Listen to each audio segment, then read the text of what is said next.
Oh, it smells so good in here. That's you right. Guys, it's that time again to help the planet and improve your health with another installment of our Meatless Mondays. Of course, that's right. The science is undeniable at this point, so let's just embrace it, folks. Today's recipe will have you sending the eggplant emoji to your friends for a totally different reason. Thank you, It's called Curtis. Moroccan-Spiced eggplant and tomato stew. But it's good eggplant. It's All right, great. look, this one takes a little more prep time than usual, so I've done a little bit of stuff ahead of time to take care of that. So here's what we've done so far. You got to start with the eggplant. Okay. First, pull it up there. You got eggplant, one large eggplant. You cube it, kind of 1 inch square.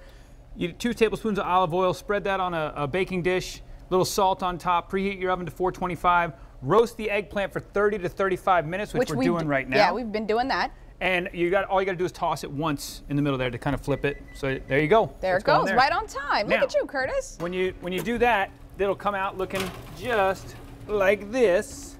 We'll clear that, so you can see that right there. Oh, that's some good eggplant. Now, be careful with that as you put that into the sauce. But first, to do the sauce, as you see over here overhead, you can see the red sauce here, the stew. Yeah.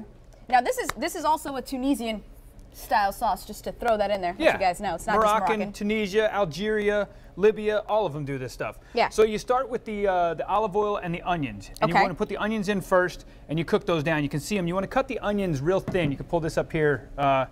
2 tablespoons of olive oil to cook. Thinly slice the onions. You can see those there. 3 cloves of garlic, minced. 1 tablespoon of ground cumin, and 1 tablespoon of smoked paprika. Yeah, you can throw that in there. Then, once you cook that down for about 4 minutes, you combine all that. Add the 2 cans of fire roasted tomatoes and the vegetable broth. Oh, you're spilling everywhere. I'm so sorry, Curtis. I'm ruining his dish, you guys. Once you put all that stuff in there, then you got to cover it and you got to simmer it for about 4 to 5 minutes to allow the flavors to really develop. At that point, because you haven't added your harissa or syrup yet, at that point, then you add your chickpeas and you let those get in there. You add your harissa or use chili garlic paste, which is right up here. I definitely recommend harissa, you guys. If you don't know what that is, chili paste. It's North African. It's amazing. Yes. You can get it at just about any Mediterranean store. It's delicious. So you add that, and then you combine the chickpeas. We're ahead of that right now. The chickpeas, the harissa. Simmer that again. Put the lid on that while your eggplant is finishing. Then once your eggplant finishes, you do what she's just done here. You add your eggplant into the dish.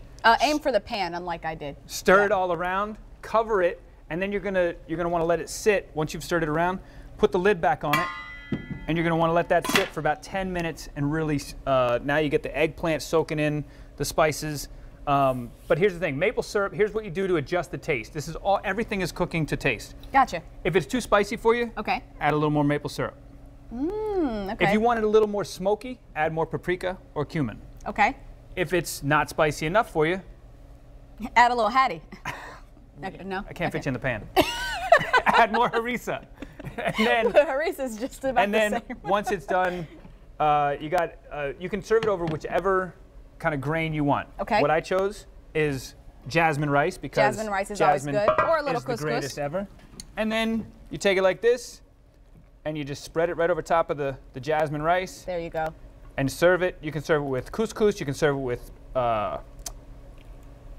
quinoa.